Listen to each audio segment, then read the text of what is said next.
Thank you, Representative Scott. Can you tell us a little bit about your professional life and your home life?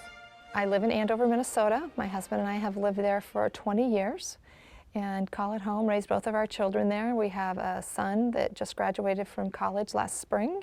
We have a daughter that's a sophomore in college. We have a golden retriever, so we're just like the little typical American family, I guess, living in the burbs. In my private life, I have a couple little part-time jobs that I do, but this is kind of my main focus. Prior to being in the legislature, had a real estate license, and my husband and I also owned, we were property managers and had several rental properties. And we've kind of gotten out of that business, and so now most of my time is spent doing legislative things. Can you talk about some of your legislative priorities? Well, this session in particular, I'm trying to find solutions on body cam policy, police-worn body cameras, and try to balance the need of law enforcement to have that as a tool, but yet balancing that with privacy concerns that people have.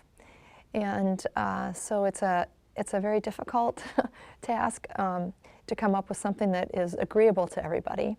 One of the other things I've worked on here recently is the real ID issue. And in the past, last session, we passed some pretty sweeping reform, family law reform, and that was a result of probably 3 years of mediation, working with all stakeholders on that subject matter. And actually, that was an issue that I came to the legislature knowing that I wanted to make affect change in, because I felt like the current system was written in the 1970s. A lot of things have changed since that time, and just really wanted to bring out emphasize that both parents, even if the family's not living under the same roof, that both parents should have a role in their child's life. What is the single most important challenge our state will face in the next 10 years? I think probably the biggest one that we have to look at is just the age of our population and the fact that people are getting older. The baby boom generation is going to be requiring more and more of government, probably. And so we've got to find a solution that fiscally keeps the state in shape when we look at that changing demographic. What would you say is the most difficult aspect of being a legislator? I think the most difficult aspect would probably be just trying to find balance on the really difficult issues, and knowing that there are no hard and fast solutions and that you cannot please everybody all the time.